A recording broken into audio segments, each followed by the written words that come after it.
News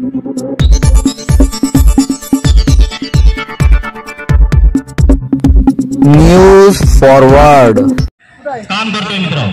म्हणजे जेव्हा जर आपण 100% जर विद्यार्थ्यांना शिकवत असेल, 100% जर रिझल्ट देत असेल, तर आपल्याला 100% सुद्धा वेतन मिळायला पाहिजे।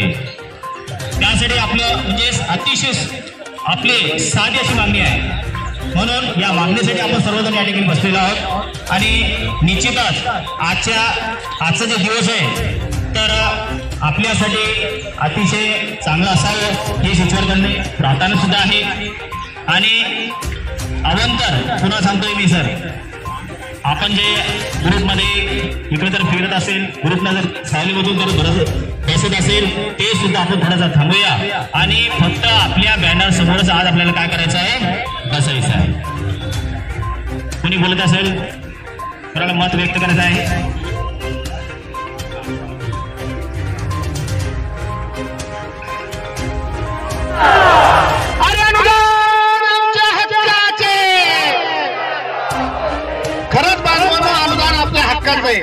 पण हक्काचं अनुदान मिळवण्यासाठी खऱ्या अर्थाने आपल्यासाठी सगळ्यात पहिले प्रयत्न करायला पाहिजे होता। ज्या संस्था चालकांनी 20-20, 25-25 लाख रुपये घेतले, जो मुख्याध्यापक सतत खुर्चीवर बसून आपल्याला आदेश देतो हे काम कर ते काम कर। महाराष्ट्रात जवळपास 8,000पेक्षा जास्त प्राथमिक, माध्यमिक आणि उच्च माध्यमिक शाळा कॉलेजेस आहे।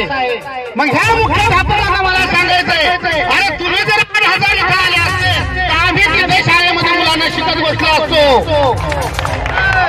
तिथं तुम्ही आमच्या तासा घेत नाही, काही मदत करत नाही आणि इव्हन आमचे सीएल मदत राहतात। अरे हक्काचा पगार घेण्यासाठी आम्ही इथं आलेलो आहे, आम्हाला काही मजा नाही वाटली तिथे बसायची। आणि आम्ही जर आता शाळेत आलो तर आम्ही मुख्याध्यापकाला 100% पगार मागणार आहे। तुझं काम आहे आम्हाला 100% पगार द्यायचा। ज्या संस्था चालकांनी लाखो रुपये घेतले, तुझं काम आहे आमच्या हक्काचा पगार आम्हाला द्यायचा। अरे तुमच्या हक्काची लढाई आम्ही लढतोय आणि आता मुकाट उद्या सगळ्यांनी जमा व्हायचंय आणि जर काय झालं घरी बसलेल्या सगळ्या मुख्याध्यापकांनी संस्था चालकांना नाकर्तेपणा असणार आहे। म्हणून मला सांगायचं मुख्याध्यापक संस्था चालकांना शिक्षकांना पाठवा तुम्ही या, कारण आम्ही जर का परिस्थितीत आलो तर आम्ही तुमच्या विरोधात मार्गवरून 100% पगारासाठी शासनाला सांगणार आहे। शासन आम्हाला सांगतो तुमचा संस्था चालक 100% पगार द्यायला सक्षम होता। आता तुम्ही जर सक्षम होते तर तुम्ही आमच्यासाठी इथं लढा, नाही तर आम्हाला 100% पगार द्या। अरे